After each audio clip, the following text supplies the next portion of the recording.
أجمعين ومن تبعهم بإحسان إلى يوم الدين. Amma ba'd, para jamaah sekalian yang dirahmati Allah Subhanahu wa taala. Syukur alhamdulillah kita panjatkan kehadirat Allah Subhanahu wa taala atas limpahan karunia dan keutamaan serta seluruh kenikmatan yang Allah Subhanahu wa taala berikan. Salawat dan salam semoga tercurahkan kepada baginda Rasulullah Muhammad sallallahu alaihi wasallam. Jemaah yang dirahmati Allah Subhanahu wa taala, pada malam hari ini kita kembali lanjutkan pembahasan hadis-hadis Nabi sallallahu alaihi wasallam di dalam kitab Al-Adabul Mufrad. Dan pada malam hari ini kita akan mengambil bab yang baru dengan judul bab Ar-Rahmati Mi'ati Juz'in. Pembahasan bahwasanya rahmat Allah Subhanahu wa taala itu ada 100 bagian atau ada 100 bentuk. Namun sebelum kita bahas bab ini jamaah sekalian, kita lihat dulu ada beberapa hadis yang sebenarnya disebutkan oleh Imam Bukhari, namun hadisnya telah terlebih dahulu sudah ada pada bab yang sebelumnya. Jadi bab yang sebelumnya kita bahas jamaah sekalian, judulnya adalah bab adabul walid wa birruhu liwaladihi. Adab seorang bapak dan kebaikannya kepada anaknya. Itu hadis yang kemarin kita ceritakan tentang kisah Nu'man bin Bashir radhiyallahu taala anhu, bahwasanya Nu'man bin Bashir itu mendapatkan hadiah dari bapaknya yaitu Bashir bin Sa'ad. Kemudian Bashir bin Sa'ad ini datang kepada Nabi sallallahu alaihi wasallam dan ingin menjadikan Rasulullah sebagai saksi atas hadiah yang dia berikan kepada anaknya sendiri. Namun Nabi sallallahu alaihi wasallam bertanya, apakah semua anakmu kamu berikan hadiah? Maka Bashir mengatakan, tidak, cuman anak saya ini saja, yaitu Nu'man bin Bashir saja yang diberikan hadiah. Maka Nabi SAW mengatakan, fa'ashhid ghairi, kalau begitu carilah saksi selain daripada saya. Maka ini hadis yang sebelumnya kita bahas jemaah sekalian tentang adab dan kebaikan seorang ayah, seorang bapak kepada anaknya. Kemudian ada bab yang berikutnya jamaah sekalian, yaitu bab man la yarham la yurham. Dan ini yang tadi saya sebutkan bahwa sebenarnya hadis-hadis yang ada di dalam bab ini itu sudah disebutkan pada bab yang sebelumnya dengan judul bab qublatu as-sibyan, mencium anak-anak kecil. Ini kalau kita masih mengingat tentang seorang Arab Badui yang datang kepada Nabi SAW, kemudian dia mengatakan, atuqabna kami. Faqala Nabi SAW, awa amliku laka an naza'allahu min qalbika ar-rahmah. Jadi Nabi SAW mengatakan, ya kalau Allah Subhanahu wa taala sudah mencabut dan mengeluarkan sifat kasih sayang dari dalam hatimu, maka bagaimana mungkin saya bisa menahannya? Itu bahasa kita jamaah sekalian ya.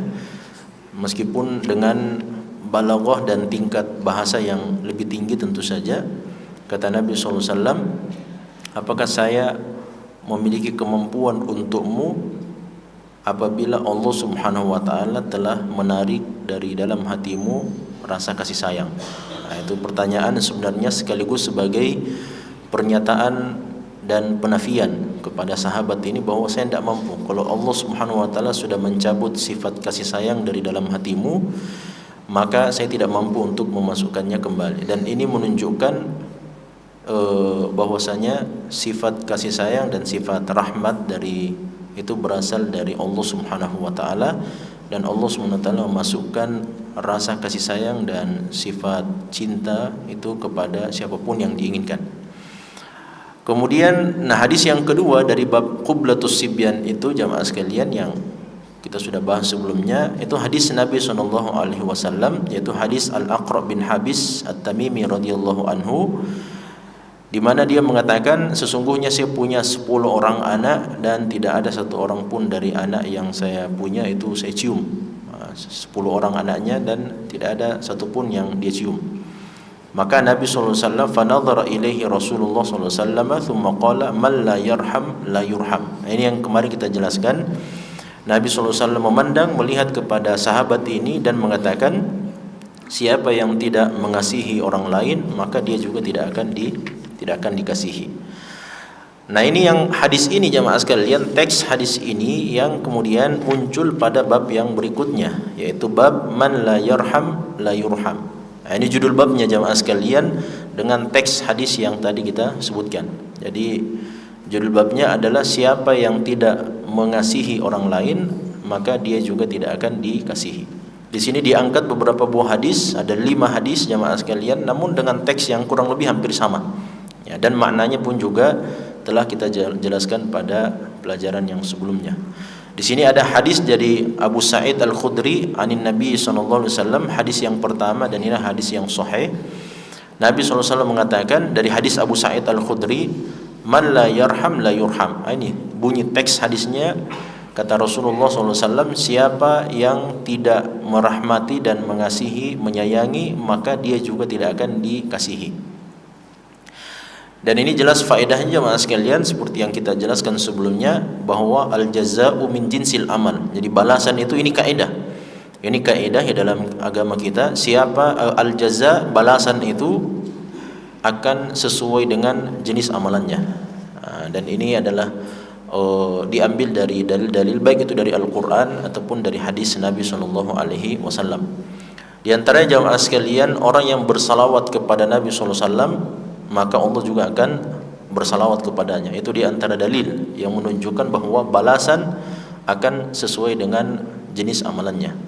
Tapi tidak semua seperti itu jamaah sekalian. Jangan kita ambil kaidah ini kemudian kita pasang serampangan. Jadi kalau kita sholat maka Allah juga sholat kepada kita. Itu bukan seperti itu. Ya, karena kita harus mengambil dalilnya secara spesifik. Namun kaidah umumnya ya seperti itulah, bahwa balasan akan sesuai dengan jenis amalan yang dilakukan. Allah berfirman, innallaha malaikatahu yusholluna 'alan nabi ya ayyuhalladzina amanu shallu 'alaihi wa sallimu taslima. Ini perintah untuk bersalawat kepada Nabi. Kemudian di dalam hadis Nabi mengatakan, man shalla 'alaiya salatan wahidah sallallahu alaihi biha asyra. Hadis Muslim, hadis yang sahih. Kata Nabi, siapa yang bersalawat kepadaku 1 kali, Allah akan memberikan rahmat kepadanya sebanyak 10 kali. Dalam hadis Ahmad jamaah sekalian, hadis riwayat Ahmad, ini juga hadisnya sahih, diriwayatkan oleh Imam Ahmad, disahihkan oleh Syekh Al-Albani. Nah, ini yang jarang jamaah sekalian, barangkali yang sering kita dengarkan adalah hadis yang pertama tadi. Siapa yang bersalawat kepada Nabi 1 kali, Allah akan bersalawat kepadanya. Allah bersalawat kepada hambanya, itu artinya Allah memberikan rahmat. Dan kalau malaikat bersalawat kepada seorang hamba, baik itu jin ataupun manusia, itu berarti para malaikat mendoakannya ya kepada Allah Subhanahu wa taala. Di dalam hadis riwayat Ahmad jamaah sekalian, ini disahihkan oleh Syekh Al-Albani, Nabi SAW bersabda, man shalla alayya salatan wahidah. Mirip-mirip sebenarnya, tapi ada tambahan keutamaan.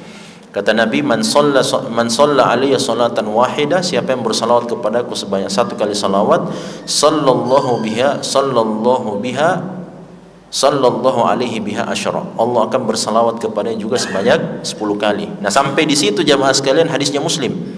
Kemudian dalam riwayat Ahmad tambahannya, wa kataballahu lahu biha asyra darajatin, dan kataballahu lahu biha asyra hasanatin. Allah catatkan untuknya dengan 1 kali salawat itu, Allah catatkan untuk dia 10 pahala. Wa maha anhu biha asyra sayyiatin. Allah hapus darinya 10 dosa. Wa rafa'a lahu biha asyra darajatin, dan Allah akan angkat bagi dia 10 derajat. Nah, jadi keutamaan, 4 keutamaan. Orang yang bersalawat, 1 kali bersalawat kepada Nabi SAW, maka akan mendapatkan 40 keutamaan ya. 40 keutamaan, 10 kali Allah akan bersalawat untuk kita, 10 pahala, 10 dosa dihapus, dan 10 derajat diangkat oleh Allah SWT. Nah, ini jamaah sekalian menunjukkan, ini diantara dalil yang menunjukkan kaidah itu, bahwa balasan itu akan selalu sesuai dengan jenis amalannya. Jadi orang yang berbakti kepada orang tuanya, maka anaknya nanti juga kalau dia menikah ya dan punya anak, anaknya juga akan berbakti kepadanya. Nah, kemudian kalau seseorang jamaah sekalian memberikan bantuan kepada hamba, kepada sama saudaranya, Allah juga akan memberikan bantuan. Makanya dalam hadis Nabi mengatakan, anfiq, berinfaklah, yunfaq alaika, maka Allah juga akan memberikan infak kepadamu. Maksudnya Allah akan lapangkan rezeki dan sebagainya. Kemudian jamaah sekalian, ada banyak dalil-dalil yang seperti ini ya. Dalil-dalil yang seperti ini yang menunjukkan bahwa balasan selalu sesuai dengan jenis amalannya. Termasuk jamaah sekalian bukan hanya balasan kebaikan, balasan keburukan juga begitu.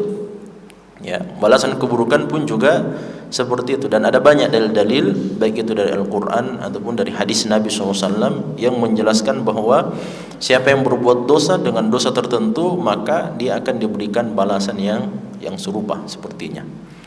Di antaranya jamaah sekalian seperti orang yang mencuri-curi dengar. Dalam hadis yang sahih Nabi mengatakan orang yang suka mencuri-curi dengar jamaah sekalian, haditsu majlisin, jadi ada orang yang bermajlis kemudian dia ingin mencuri-curi dengar informasi tersebut, maka balasannya jamaah sekalian Allah akan tuangkan di dalam lubang telinganya itu al-anuq. Anuq itu jamaah sekalian timah yang dimasak di dalam api neraka, dimasukkan ke dalam lubang telinganya ya, karena dia menggunakan lubang telinganya itu untuk mendengarkan, mencuri-curi dengar informasi yang tidak seharusnya dia dengarkan. Kemudian orang yang berbicara jamaah sekalian, orang yang berbicara suka berbohong dan sebagainya, itu kan balasannya ini lidahnya ini yang akan diselesaikan. Kemudian orang yang menimbun harta yang seharusnya dia berikan kepada orang yang berhak seperti zakat dan sebagainya jamaah sekalian, di dalam Al-Qur'an itu dijelaskan hartanya itu yang dia timbun-timbun itu jamaah sekalian, itulah yang akan dijadikan sebagai setrika besar. Nah, untuk menyetrika wajahnya, kemudian bagian janib, ini janib jamaah sekalian, dan bagian belakangnya. Nah, itu jadi al-jaza min jinsil amal. Kemudian hadis yang kedua jamaah sekalian, hadis dari Jarir ibnu Abdullah, Rasulullah SAW bersabda, la yarhamullahu man la yarhamun nas. Ini kebalikan jamaah sekalian ya. Jadi kalau hadis yang sebelumnya, hadis Abu Sa'id, man la yarham, siapa yang tidak menyayangi orang, la yurham, maka dia juga tidak akan disayangi. Hadis yang kedua ini memberikan penjelasan siapa maksudnya jamaah sekalian yang merahmati. Nabi mengatakan la yarhamullah, Allah tidak akan merahmati, menyayangi, mengasihi man la yarhamun nas, siapa yang tidak mengasihi dan menyayangi umat manusia. Kemudian dalam hadis yang lain, man la yarhamun nas la yarhamuhullah. Dalam hadis yang ketiga, hadis Jarir ibn Abdullah juga, siapa yang tidak menyayangi umat manusia maka Allah tidak akan menyayangi dia. Nah, kemudian jemaah sekalian, ini hadis yang sebelumnya juga ini disebutkan kembali bahwa ada seorang Arab Badui datang kepada Nabi SAW, kemudian dia mengatakan, ya Rasulullah, atuqabbiluna sibyan fa wallahi ma nuqabbiluhum. Ini hadis yang pertama tadi tentang qublatus sibyan, mencium anak-anak kecil. Jadi ada orang Arab Badui datang dan bertanya, ya Rasulullah, Anda mencium anak-anak kecil, demi Allah kami tidak mencium anak-anak kecil. Orang Arab Badui.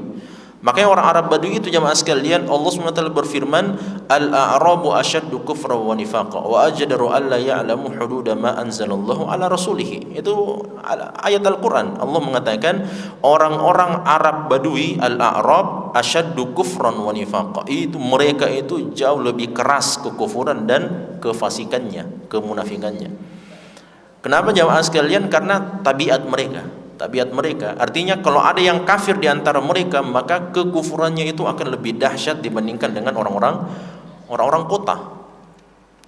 Karena tabiat mereka jamaah sekalian, tabiat mereka ya memang, makanya dalam hadis yang meskipun sebagian ulama permasalahkan hadis ini jamaah sekalian, Nabi SAW mengatakan, man sakanal badiyah jafa, siapa yang tinggal di daerah pedalaman, daerah perkampungan dan sebagainya, maka tabiatnya akan terbentuk sebagai orang yang jafa, keras, kasar dan seterusnya. Kemudian waman ittaba'a as-sayd, dan barang siapa yang suka, ini tidak tahu benar atau tidak jamaah sekalian, tapi dalam hadis dikatakan begitu, hadis Ibnu Abbas, waman ittaba'a as-sayda, barang siapa yang kebanyakan waktunya diisi dengan berburu. Kalau kita barangkali memancing ya, barang siapa yang banyak banyak-banyak memancing, ghafala, maka dia akan lalai. Illa man rahimallah, kecuali orang-orang yang dirahmati oleh Allah SWT. Ada juga jamaah sekalian yang pergi memancing, lama dia memancing, tidak dapat ikan, tapi pas azan zuhur pergi sholat juga. Tapi biasanya jamaah sekalian kalau sudah lama dia mancing belum dapat ikan tapi yang kecil-kecil seperti ini, pas azan zuhur lupa itu. Ya, jangan sampai dapat sebentar ini. Ya. Kalau sudah azan jamaah sekalian, ya harusnya tinggalkan. Makanya itu hadisnya begitu. Wa manittaba'a as-sayda ghafala, dan siapa yang kebanyakan atau suka mengikut dengan orang-orang yang pergi berburu, pergi memancing dan sebagainya, maka mereka akan termasuk orang-orang yang lalai. Lalai dari apa? Lalai dari ibadah salat, lalai dari kewajiban, lalai dari banyak kewajiban-kewajiban, lalai dari menuntut ilmu, lalai dan seterusnya. Kemudian kata Nabi, wa man dakhala 'ala sultani uftutina, siapa yang masuk ke dalam rumahnya pemimpin maka pasti akan kena fitnah. Itu yang terjadi jamaah sekalian. Kan sekarang kalau kita lihat jamaah sekalian yang duduk di pemerintah sekarang siapa? Orang-orang yang sebelumnya mengkritik pemerintah. Pas masuk ke dalam pintu pemerintah, akhirnya jadi baik semuanya kepada pemerintah. Kan begitu ya. Makanya jamaah sekalian ini mohon maaf saya bilang begini, bahwa orang yang paling jauh dari pintu as-salatin atau pintu rumahnya para sultan, para pemimpin dan sebagainya adalah ahlul hadis. Orang-orang yang mendalami ilmu hadis, maksudnya ulama. Kenapa jamaah sekalian? Karena seorang alim yang mendalami ilmu hadis ketika dia sudah dekat-dekat dengan pintu pemerintah jamaah sekalian, itu sudah cukup untuk menjarah dia. Menjarah dia artinya lemah langsung riwayatnya. Jelas ya? Karena apa? Abwabus sultan itu adalah pintu fitnah yang sangat besar. Dan betapa banyak ulama-ulama yang terfitnah ketika dia masuk ke dalam pintu pemerintah, rumahnya pemerintah, memberikan fatwa sesuai dengan pesanan pemerintah dan saya tidak menyinggung siapa-siapa jamaah sekalian, pemerintah manapun, tapi sejak dahulu seperti itu, sejak dahulu. Ulama-ulama yang terfitnah ada saja, ada banyak ulama-ulama yang terfitnah akhirnya melenceng dari keyakinan Ahlussunnah wal Jamaah, memberikan fatwa karena sudah disetiri oleh pemerintah. Nah itu makanya Nabi mengatakan wa man dakhala ala as-sultan uftutina, siapa yang masuk ke dalam rumahnya pemimpinnya sekalian maka pasti akan terkena fitnah. Menjelaskan bahwa fitnahnya para pemimpin itu adalah fitnah yang sangat besar. Fitnah. Ada salah seorang sahabat jamaah sekalian minta kepada Nabi, ya Rasulullah, walli alayya wilayah, berikanlah kepada saya sebagian wilayah kekuasaan Anda. Maksudnya angkat saya jadi bupati, jadi gubernur, atau jadi apapun itu. Yang penting saya menguasai beberapa daerah. Apa kata Nabi SAW? Wahai sahabatku, engkau adalah orang yang lemah. Masalah kepemimpinan masalah yang berat. Wa nadamatun yaumal qiyamah, dan sumber penyesalan kelak pada hari kiamat. Salah satu sumber penyesalan kelak jamaah sekalian adalah pemerintahan, maksudnya pemerintahan. Orang yang masuk ke dalam pemerintahan, unsur pemerintahan, memerintah kaum muslimin dan sebagainya, padahal kata Allah SWT, kullukum ra'in, semua kalian adalah pemimpin, wa kullu ra'in mas'ulun an ra'iyatihi, dan semua pemimpin akan dimintai pertanggungjawabannya. Makanya sekalian yang punya 5 orang anak, apalagi perempuan semuanya, wah itu panjang itu pertanyaan jamaah sekalian. Yang punya 10 orang anak itu ditanya satu persatu, itu anak yang pertama, anak yang kedua, anak yang ketiga dan seterusnya. Karena ini bapak adalah pemimpin. Kemudian ini bapak pemimpin dan dia tidak kasihi dan tidak sayangi 10 orang anaknya. Wah, itu pertanyaan berat jamaah sekalian. Akan berat hisabnya. Apalagi kalau 4 istrinya.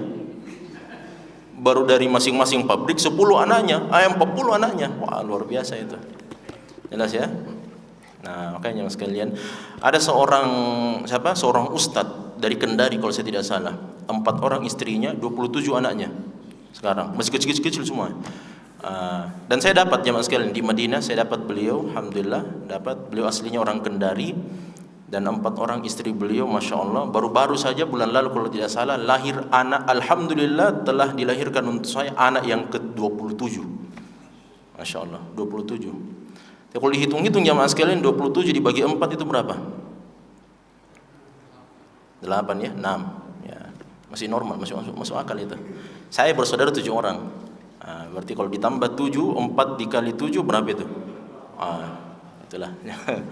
Masya Allah.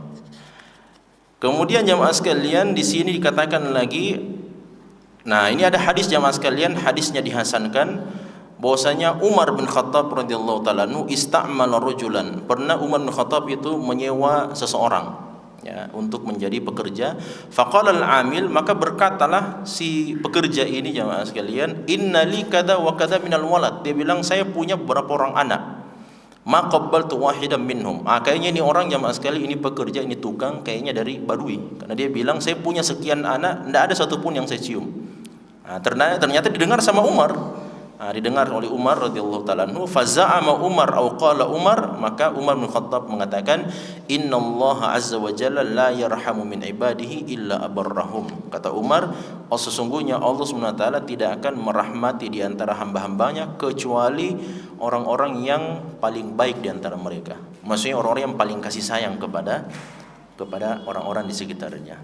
Nah, ini mirip-mirip jamaah sekalian sebenarnya perkataan Umar bin Khattab dengan hadis yang diriwayatkan dari Nabi sallallahu alaihi wasallam. Nah, sekarang jamaah sekalian kita lihat bab yang berikutnya yang tadi kita sebutkan, ar-rahmatu mi'atu juz'in. Bahwasanya rahmat itu kasih sayang, ya, kasih sayang, kemudian cinta, ternyata diciptakan oleh Allah Subhanahu wa taala mi'atu juz'in, sebanyak 100 bagian. Jadi ada 100 kasih sayang yang Allah Subhanahu wa taala ciptakan. Nah, hadis ini diriwayatkan dari sahabat yang mulia Abu Hurairah radhiyallahu anhu, qala sami'tu Rasulullah sallallahu alaihi wasallam yaqul. Abu Hurairah mengatakan, saya pernah mendengar Rasulullah sallallahu alaihi wasallam bersabda. Beliau mengatakan, ja'alallahu azza wa jalla rahmata mi'ata juz'in. Allah Subhanahu wa taala menciptakan, karena rahmat itu jamaah sekalian adalah apa? Ciptaan Allah Subhanahu wa taala. Makanya di dalam Al-Qur'an surat Al-Fatihah Allah mengatakan alhamdulillahi rabbil alamin. Jadi Imam Ibnu Katsir mengatakan apa itu al-alamin? Beliau mengatakan kullu syai'in siwallah. Jadi alamin itu jamaah sekalian kan, kalau kita lihat alamin itu terjemahannya bahasa Indonesia adalah alam semesta. Tapi ditafsirkan oleh Ibnu Katsir jamaah sekalian, al-alamin itu artinya adalah, kalau kita terjemahkan menjadi alam semesta, kalau Imam Ibnu Katsir mengatakan kullu syai'in siwallah, segala sesuatu kecuali Allah. Jadi apapun itu jamaah sekalian, ya apapun itu, baik itu sifat, perbuatan, makhluk, itu semuanya. Makanya dalam Al-Quran, dalam ayat yang lain, Allah SWT menjelaskan, dialah Allah yang menciptakan kalian, wa ma taf'alun, dan apa yang kalian kerjakan. Jadi apa yang kita buat, apa yang kita kerjakan, kita menulis, kita membaca, kita mendengarkan, dan seterusnya, itu kan semua adalah perbuatan. Dan perbuatan itu adalah sesuatu yang lahir dari manusia. Dan apa yang lahir dari manusia, itu juga disebut sebagai makhluk. Jelas ya? Jadi semua jemaah sekalian, semua yang dilakukan, yang diucapkan, semuanya itu disebut sebagai makhluk. Termasuk sifat rahmat, sifat pemarah, sifat pendendam dan sebagainya, itu semuanya adalah ciptaan Allah Subhanahu wa taala. Kemudian ternyata kata Rasulullah SAW, ja'alallahu, Allah Subhanahu wa taala menciptakan ar-rahmah, menciptakan rahmat, sifat kasih sayang itu mi'ata juz'in, ada 100 bagian, ada 100 bentuk, ada 100 ciptaan jamaah sekalian.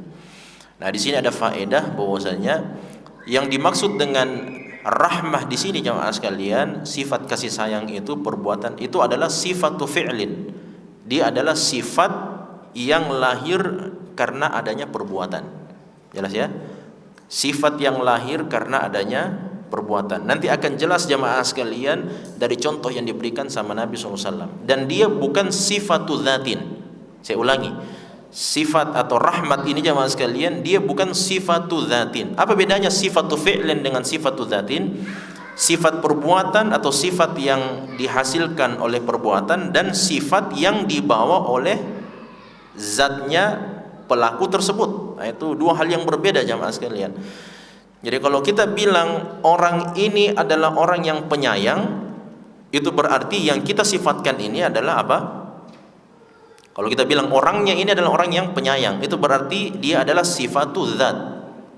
Jelas ya, dia adalah sifatu dzat. Kita mensifati orang itu bahwa zatnya adalah seorang yang penyayang. Tapi kalau sifatu fi'lin jamaah sekalian, contohnya Bapak Ahmad misalnya memberikan hadiah kepada anaknya Muhammad, dan itu adalah sifatur rahmah, dan itu adalah salah satu contoh kasih sayang. Nah, itu kita tidak mensifatkan kepada zatnya jamaah sekalian, tapi kita mensifatkan kepada perbuatannya. Jelas ya? Sudah jelas perbedaannya ya. Jadi kalau sifatul zat jamaah sekalian berarti kita berbicara tentang zatnya. Orang ini memang dia sifatnya itu adalah orang yang penyayang. Ada orang yang sifatnya memang tukang marah. Ada orang yang sifatnya jamaah sekalian mudah dan seterusnya. Itu berdasarkan hadis Ahmad. Kemudian kalau kita bilang orang ini memukul anaknya, si bapak memukul anaknya, si bapak memberikan hadiah kepada anaknya, si bapak memaki-maki anaknya. Ini kan semuanya adalah perbuatan. Jelas ya? Ini adalah perbuatan. Nah, perbuatan ini entah itu dia disifati sebagai perbuatan yang membawa rahmah kasih sayang, atau perbuatannya membawa emosi kemarahan, atau perbuatannya membawa kerusakan dan sebagainya. Nah, ini kenapa harus dibedakan jamaah sekalian? Karena Allah Subhanahu wa taala itu disifatkan sebagai apa? Ar-Rahman, sebagai Tuhan yang Maha Pengasih dan Maha Penyayang.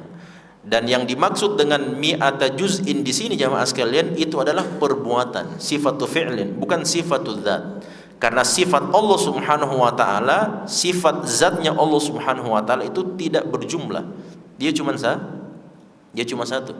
Karena kalau kita bilang jamaah sekalian, sifatnya Allah itu ada 99 atau sifatnya Allah ada 100, ya, ada 100 jamaah sekalian, itu berarti Allah Subhanahu wa taala itu juga jumlahnya adalah 100, ya. Itu kalau kita bilang sifat. Tapi kalau kita bilang Allah Subhanahu wa taala itu memiliki 100 nama, itu cocok. Karena berdasarkan hadis Nabi mengatakan inna lillahi tis'atan wa tis'ina isman mi'atun illa wahida. Allah itu punya 99 nama. Jadi kalau kita bilang nama jamaah sekalian itu cocok. Tapi kalau kita bilang sifatnya Allah Subhanahu wa taala, sifat rahmatnya Allah ada 100, itu keliru. Kenapa? Karena sifat Allah Subhanahu wa taala, sifat zatnya Allah itu cuma satu, bahwa Dia adalah Tuhan yang Maha Pengasih lagi Maha Penyayang. Jelas sampai di sini ya. Jadi ini perbuatan jamaah sekalian, perbuatannya Allah. Nanti kita akan berikan contoh-contoh tentang perbuatan Allah Subhanahu wa taala yang mengandung sifat rahmah. Kemudian kata Nabi sallallahu alaihi wasallam, ternyata Allah menciptakan rahmat kasih sayang itu ada 100, ya.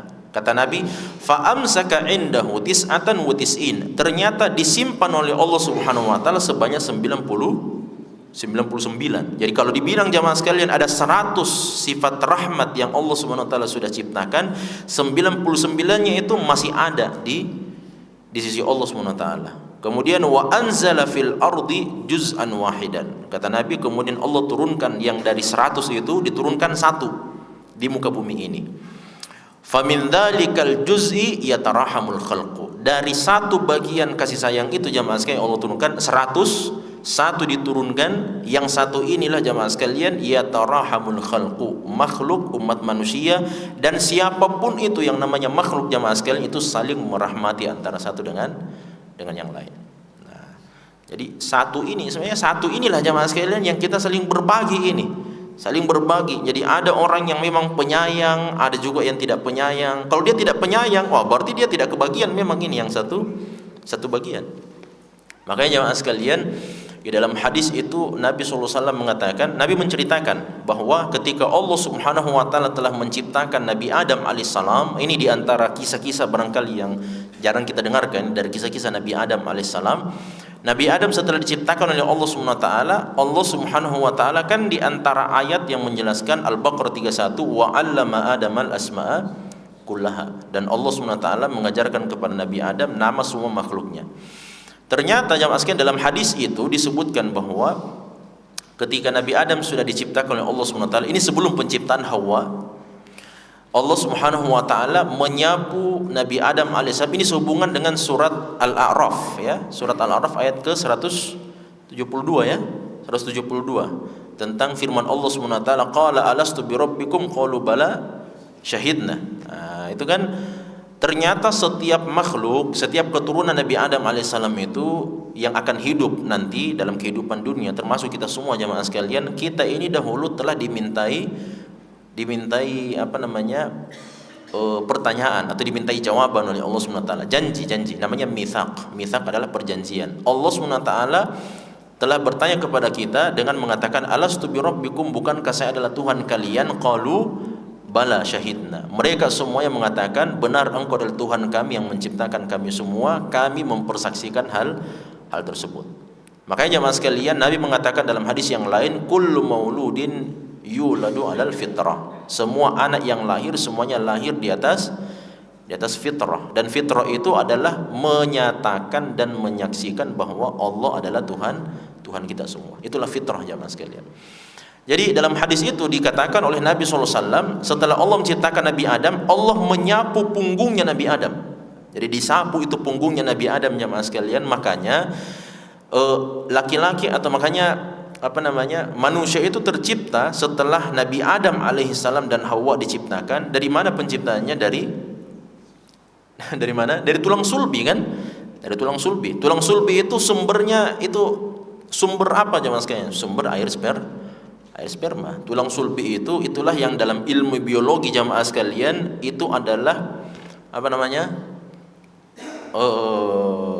tulang ekor ya. Jadi tulang sulbi itu jemaah sekalian ini punggung manusia. Kalau kita contohkan ya, jangan ini dianggap meremehkan ya. Jadi kalau ini punggung manusia jamaah sekalian, ini kepala, ini punggung manusia.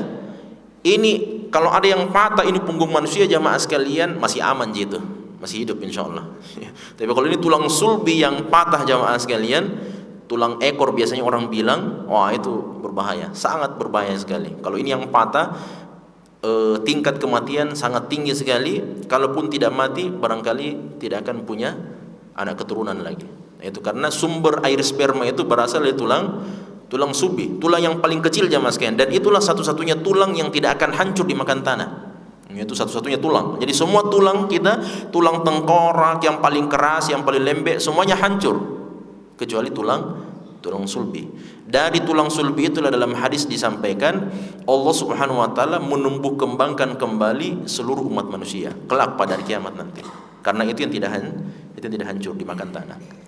Makanya berbahaya tulang sulbi itu jamaah sekalian. Dari tulang sulbi itu jamaah sekalian, yang paling di bawah itu muncul air sperma. Karena ternyata semua yang kita makan, semua yang kita minum, yang masuk di dalam tubuh, intisarinya itu akan diserap oleh tulang sulbi. Tulang sulbi itulah yang kemudian memproses dan mengantar masuk ke dalam ke dalam skrotum ya, yang bersebelahan dengan kantung kemih. Dari situlah kemudian terciprat al-ma'ul mahin, air yang rendah, air yang hina, yaitu air sperma. Dari situlah manusia diciptakan. Ternyata jamaah sekalian, Allah dalam hadis itu dikatakan Allah menyapu punggungnya Nabi. Bukan begini ya, jangan dibayang-bayangkan jamaah sekalian. Ini menurut penggambaran kita saja, tapi Nabi mengatakan Allah menyapu punggung Nabi Adam sebanyak 2 kali. Sapuan yang pertama jamaah sekalian itu adalah sapuan untuk semua keturunan Nabi Adam alaihissalam yang akan menjadi calon penghuni surga. Dalam sebuah riwayat, sapuan yang kedua itu adalah sapuan yang akan diciptakan darinya semua orang-orang yang sengsara, binasa, dan akan kembali ke dalam api neraka. Di dalam riwayat yang lain jemaah sekalian dikatakan bahwa setelah disapu oleh Allah SWT di hadapan Nabi Adam alaihissalam, akhirnya hasil dari sapuan itu muncullah benih-benih ya, kayak semacam biji kacang kedelai ya, kacang kedelai ya, kita biasa lihat itu jemaah sekalian. Itulah dzurrah. Jadi semacam biji-biji Allah Subhanahu wa taala tampakkan di hadapan Nabi Adam alaihissalam dalam jumlah yang sangat banyak sekali ya, keturunan Nabi Adam, namanya manusia jemaah sekalian. Setelah itu Nabi Adam alaihissalam melihat ternyata dari semua itu jamaah sekalian ada yang berwarna putih dan ada yang berwarna hitam. Yang berwarna putih itu jamaah sekalian dalam hadis itu dikatakan semua biji-biji yang terkena sinar atau cahaya yang Allah berikan pada saat itu maka akan termasuk ke dalam penghuni surga. Sedangkan yang tidak mendapatkan cahaya itu jamaah sekalian itulah yang akan menjadi calon-calon penghuni neraka. Waliyadzubillah. Mudah-mudahan kita dapat yang pertama jamaah sekalian. Nah, ternyata di dalam hadis itu juga digambarkan oleh Nabi SAW bahwa Nabi Adam AS melihat ada satu orang di antara keturunan jamaah sekalian yang memberikan tanda putih yang paling cemerlang di antara semuanya. Ada salah satu, ada banyak tentu saja. Salah satunya adalah milik Nabi Muhammad SAW yang paling cemerlang. Tapi di antara itu semua jamaah sekalian ada juga satu yang paling cemerlang. Kata Nabi Adam alaihissalam, wahai Tuhanku, siapa ini? Ya, ini anak saya, ini siapa namanya ini? Yang paling cemerlang ini, salah satu di antara yang paling cemerlang warna putihnya. Maka Nabi Allah SWT berfirman, wahai Adam, innahu ibnuka Dawud. Nah, dia adalah anakmu, siapa namanya? Dawud alaihissalam. Nah, kemudian Nabi Adam bertanya, wahai Tuhanku, kam umruhu, berapa tahun usianya ini Nabi Dawud alaihissalam? Maka Allah berfirman, situna sana, berapa tahun? 60 tahun. Nah, kemudian Nabi Adam bertanya, wahai Tuhanku, berapa tahun engkau berikan karunia usia kepada saya? 1000 tahun. Nah, maka Allah SWT kemudian Nabi Adam mengatakan, kalau begitu berikanlah 40 tahun untuk anak saya ini. Nah, jadi ambillah dari 1000 tahun untuk saya dan diberikan diskon kepada siapa? Nabi Daud alaihissalam. Jadi Nabi Daud usianya berapa? 100 tahun ya, menurut riwayat ini. Ternyata jamaah sekalian, ketika datang masanya Nabi Adam alaihissalam akan dicabut oleh malaikat maut, datang malaikat maut jamaah sekalian, Nabi Adam langsung berdoa dan mengatakan, wahai Tuhanku, bukankah engkau janjikan kepada saya 1000 tahun? Saya hitung-hitung ini baru 960 tahun. Masih ada 40 tahun tersisa. Maka Allah SWT berfirman, bukankah dulu engkau telah berikan kepada putramu yang namanya Daud 40 tahun? Maka Nabi Adam mengatakan, tidak pernah saya berikan begitu. Maka apa kata Nabi SAW? Fanasiya Adamu fanasiyat durriyatuhu. Maka Nabi Adam menjadi orang yang makhluk yang pelupa, maka anak keturunannya juga menjadi makhluk yang pelupa. Kemudian wajahada Adamu fajahadat durriyatuhu. Nabi Adam alaihissalam menolak jamaah sekalian apa yang telah dia berikan kepada putranya Nabi Daud, maka lahirlah keturunannya semuanya. Kalau diminta seperti itu suka menolak. Nah, jadi semuanya dari keturunan jamaah sekalian. Nah, tapi kenapa kita sampai di sana ya? Nah, ini jamaah sekalian. Jadi ya tarahamul khalqu, ini salah satu di antaranya bahwa ternyata Nabi Adam alaihissalam jamaah sekalian sebagai manusia yang paling pertama juga ternyata menunjukkan sifat rahmatnya ya kepada keturunannya, bahkan kepada keturunan yang tidak pernah dia jumpai oleh Nabi Adam alaihissalam. Hatta tarfa'al faras. Nah, ini contoh dari Nabi. Sampai seekor kuda hatta tarfa'al faras hafiraha an waladiha khasyata an tusibahu. Kata Nabi SAW, satu rahmat itu jamaah sekalian, satu kasih sayang yang saling berbagi antara seluruh makhluk yang ada ini termasuk para malaikat, hatta tarfa'al faras, sampai seekor kuda, induk kuda jamaah sekalian, dia benar-benar akan mengangkat kakinya, hafirah itu artinya kaki, tapalnya, dia akan mengangkat kakinya an waladiha, dari anaknya, khasyata an tusibahu, karena khawatir jangan sampai dia menginjak anaknya sendiri. Nah, ini menunjukkan jamaah sekalian, mungkin ada yang bertanya, kenapa Nabi SAW memberikan contoh dengan seekor kuda? Nah, ternyata ada penjelasan dari ulama kita bahwa seekor kuda itu kan jamaah sekalian di antara hewan yang paling lincah bergerak. Ya kan? Itu kuda. Bahkan kuda jamaah sekalian disuruh belajar seperti berjalan seperti manusia, dia bisa. Jadi ada kuda, kalau kuda kan jamaah sekalian seperti sapi kan kalau dia berjalan ya. Jadi yang di depan jamaah sekalian jalan, yang kanan dengan yang kiri kan begitu ya. Nah, bukan dia jalan kanannya baru kirinya, dan tidak seperti itu. Dia kan jalan bersilang seperti ini. Ternyata ada kuda yang dia bisa diajar jamaah sekalian, dia berjalan kanannya dulu jalan, dua-duanya jalan di depan, baru kemudian yang di belakangnya berjalan. Dua-duanya di depan, baru yang belakangnya berjalan, dan seterusnya. Nah, termasuk jamaah sekalian. Nah, itulah makanya Nabi SAW memberikan contoh dengan seekor kuda, karena kuda ini cepat, pergerakannya cepat, dia melompat ke sana kemari dan seterusnya. Maka Nabi SAW mau menjelaskan, saking kasih sayangnya seekor kuda, induk kuda jamaah sekalian, meskipun dia bergerak begitu cepat, dia tetap selalu merasa khawatir jangan sampai saya menginjak anak saya sendiri. Nah, dan itu kan banyak contoh, banyak kasus jamaah sekalian. Ada biasa orang tua, entah itu ibu atau bapak jamaah sekalian, karena dia model tidur orang mati, kan biasa begitu ya. Biar dikasih bangun pakai jam waker dan sebagainya, dipasang toa di telinganya, tidak bangun-bangun jamaah sekalian. Nah, Jadi ada orang yang seperti itu. Sampai pernah didatangkan kepada Umar bin Khattab seorang perempuan hamil, padahal dia sendiri belum punya suami. Maka sudah mau dicambuk jamaah sekalian, karena ini contohnya bahwa ini adalah pezina kan, karena dia tidak punya suami, dia juga merdeka jamaah sekalian, bukan budak, tidak punya majikan, tapi dia hamil. Ditanya sama Umar sebelum dicambuk jamaah sekalian, karena dia sepertinya adalah seorang pezina karena hamil di luar nikah, maka Umar bertanya, kenapa kau bisa hamil? Maka wanita itu mengatakan, ya Amirul Mukminin, inni thaqilatun naum. Saya ini wanita, salah satu di antara wanita yang paling berat kalau tidur. Nah, wala ash'uru, saya tidak merasa sama sekali ada seseorang laki-laki yang masuk ke dalam kamar saya dan menyetubuhi saya kecuali setelah dia selesai menyetubuhi saya. Nah, jadi selesai pijama sekalian baru dia sadar, ternyata sudah terjadi, apalagi sudah hamil setelah itu berapa bulan kemudian. Akhirnya apa kata Amirul Mukminin Umar bin Khattab? Bebaskan dia, jangan dicambuk, karena yang seperti ini dia tidak berdosa. Nah, memang ada yang begitu jamaah sekalian, ada yang seperti itu. Ada juga ahli karate, antum pegang sedikit dia langsung loncat. Nah, itu hati-hati yang seperti itu. Biasa dia begitu ya, jago karate yang terbang-terbang ke sana kemari, seperti Bruce Lee jamaah sekalian, hati-hati. Kalau bangunkan mau sholat subuh, ini hati-hati. Bangunkan pakai bantal, bisa kena tendangan nanti. Nah, ini jamaah sekalian, ternyata ada juga yang begitu, manusia sangat berat tidurnya. Ternyata baru lahir anaknya jamaah sekalian, tidur dipasang di sampingnya, ditindis, akhirnya anaknya itu meninggal dunia. Dan itu sudah banyak kejadian.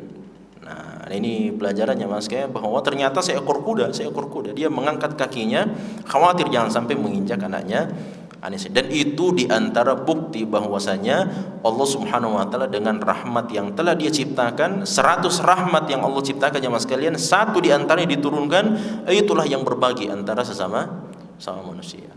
Dan hadis ini jemaah sekalian, kalau mau ditanya, Ustaz, apa kaitannya hadis ini Allah menciptakan kasih sayang itu sebanyak 100 bagian? Apa hubungannya dan kaitannya dengan bab pembahasan adab? Karena kayaknya tidak kaitannya jemaah sekalian. Justru hadis ini sangat berkaitan, bahwa Nabi SAW menyampaikan kepada kita, karena Allah Subhanahu wa taala telah menciptakan 100 kasih sayang, 100 rahmat, dan hanya satu yang diturunkan kepada umat manusia jamaah sekalian, maka berlomba-lombalah. Jadi Nabi seakan mau berpesan, berlomba-lombalah untuk mendapatkan satu bagian itu jamaah sekalian. Karena satu ini yang diturunkan ke permukaan bumi, inilah yang kita saling berbagi ini. Ya, yang kita saling berbagi ini, ada yang mengambil bagian yang banyak, ada mengambil bagian yang sedikit dan seterusnya. Nah, makanya Nabi SAW mengatakan, seakan-akan beliau mengatakan, karena cuma satu jamaah sekalian yang diturunkan, maka berupayalah untuk mendapat bagian yang banyak itu, supaya kalau kita semakin kasih sayang kepada orang-orang di sekitar kita, maka Allah akan memberikan yang 99 itu kelak pada hari kiamat. Makanya jamaah sekalian, Umar itu salah satu doanya Umar yang selalu diulang-ulang oleh Umar bin Khattab radhiyallahu taala anhu, beliau mengatakan, Allahumma innaka qulta fi qaulika, ya Allah, sesungguhnya engkau telah berfirman di dalam Al-Qur'anmu, wa rahmati wasi'at kulla syai', dan rahmatku kata Allah SWT meliputi segala sesuatu selain Allah SWT. Maka apa kata Umar bin Khattab? Beliau berdoa, Allahumma faj'alni min hadas syai', ya Allah, jadikanlah saya termasuk ke dalam sesuatu itu. Kan Allah berfirman, wa rahmati, dan rahmatku kata Allah SWT wasi'at kulla syai'. Syai' itu jamaah sekalian, itu adalah bentuk nakirah, bentuk umum. Apapun yang ingin dirahmati oleh Allah maka akan masuk ke dalam hal tersebut. Maka Umar berdoa, ya Allah, karena engkau telah berfirman seperti itu, maka jadikan saya termasuk ke dalam yang dirahmati itu. Nah, itu doanya Umar jamaah sekalian. Doa yang diambil langsung dari ayat-ayat Al-Quran. Sebagaimana kita mengambil Rabbana atina fid dunya hasanah dan seterusnya, Umar juga melakukan hal yang seperti itu. Oleh karena jamaah sekalian, manusia yang paling banyak rahmatnya, yang mendapatkan rahmat dan kasih sayang yang paling banyak dari satu bagian itu adalah Nabi Muhammad SAW. Nabi Muhammad jamaah sekalian, jangankan manusia, hewan-hewan pun juga meminta kasih sayang dari Nabi Muhammad SAW.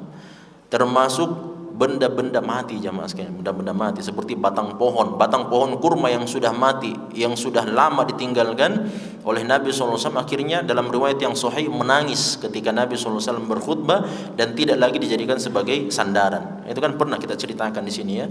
Ya, batang pohon kurma, padahal pohon kurmanya sudah mati, sudah tidak ada dahannya, sudah tidak berbuah lagi jamaah sekalian. Tapi dulu sering dijadikan sebagai sandaran sama Nabi Muhammad SAW kalau beliau berkhutbah. Semenjak ada mimbarnya Nabi SAW, ya ditinggalkanlah. Maka Nabi SAW mendengarkan, sementara bercerita berkhutbah, Nabi mendengarkan seperti ada anak kecil yang menangis. Dilihat ke kanan ke kiri, tidak ada anak kecil. Ternyata beliau balik ke belakang, itulah batang pohon kurma mati itu yang menangis jamaah sekalian. Sampai kata salah seorang ulama kita, beliau mengatakan, sungguh celakalah orang-orang yang tidak menangis untuk bisa mendapatkan rahmat dari Nabi kita Muhammad SAW, sedangkan batang pohon kurma yang sudah mati saja menangis untuk mendapatkan rahmat dari Nabi SAW. Seekor burung jamaah sekalian ketika diturunkan sangkarnya oleh salah seorang sahabat, menangis dia itu datang kepada Nabi dan mengadu, "Ya Rasulullah, ya Nabi Allah, sesungguhnya salah seorang sahabatmu telah memindahkan sangkar saya." Nabi langsung bertanya, "Siapa yang pindahkan ini sangkar burung ini? Sesungguhnya dia datang kepada saya, mengadu kepada saya, meminta kasih sayang dari saya." Maka dikatakan oleh sahabat, "Saya Rasulullah, saya khawatir jangan sampai karena ada sangkarnya di atas Nabi, jangan sampai dikotori Nabi SAW. Tujuannya bagus jamaah sekalian, tapi mengganggu." Maka Nabi mengatakan, "Kembalikan sangkarnya." Datang seekor unta menderum, duduk di hadapan Nabi, mengeluarkan suara. Nabi bertanya, "Siapa yang punya ini unta?" Salah seorang sahabat mengatakan, "Saya Rasulullah." Nabi mengatakan, "Untamu datang kepada saya mengeluh terhadap perbuatanmu. Apa yang kau lakukan sama untamu sendiri?" Itu hewan, jangankan apalagi manusia jamaah sekalian.